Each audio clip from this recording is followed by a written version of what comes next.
Welcome back to Primetime News. Special welcome to folks on OneSpotMedia.com. Up first this evening, chaos across the world Friday after thousands of banks, hospitals, airlines and other businesses went offline. It came after US-based software company CrowdStrike, which runs on millions of computers worldwide, experienced a major glitch. Now, several flights and some businesses in Jamaica were also impacted due to the system failure. Flights grounded, disorder and delays at airports worldwide. I have no idea when we're going to get called next, and I'm beyond frustrated. I was having anxiety, like an anxiety attack. So I had to sit down. My legs were shaking, so it was just it's bad.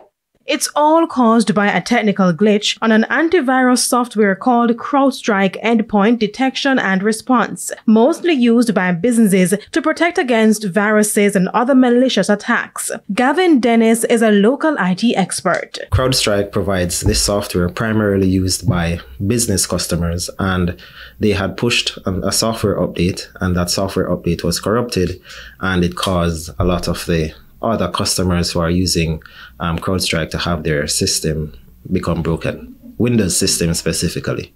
Meaning all machines in banks, airports, hospitals, and dozens of other businesses that use the software went offline across the world. Emergency services, including 911, were disrupted in several states in the United States. What you would have seen is a blue screen, typically considered as the blue screen of death in the IT world. So you would see a blue screen that says your system has crashed, etc., and it would mean that you're having some issues with your operating system working normally. So it's almost like it had a critical error. So that's what you would see on your screen. Now, the operators of CrowdStrike explained that they have been trying to reverse the update that caused the glitch. However, there have been challenges. It's almost like a loop where you can't boot the systems in order to access for those systems to communicate with CrowdStrike. So it's almost like a little bit of a loop. So a lot of those fixes have to be done manually. And for companies that have thousands of machines, that's going to be a huge administrative overhead.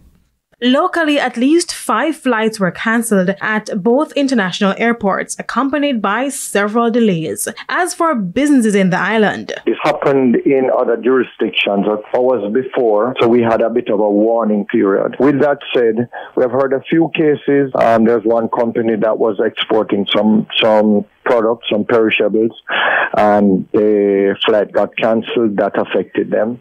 We heard another company's emails was out. But all in all, based on what we have heard is happening around the world, I think Jamaica has gotten off quite easily. In a statement Friday, the government also stated that the Jamaica Cyber Incident Response Team and the Major Organized Crime and Anti-Corruption Agency MOCA have been working together to control the effects of the global glitch and facilitate recovery. But could this happen again? They've been doing a good job over the years, so something significantly went wrong, this time around, which caused that large-scale outage. Technically, it could happen again, but it's something that they should learn from, because right now, for all of the computers all around the world that are affected, these are businesses that are losing a lot of money. And so we can expect that there might be lawsuits, etc., for all of the money that they're losing.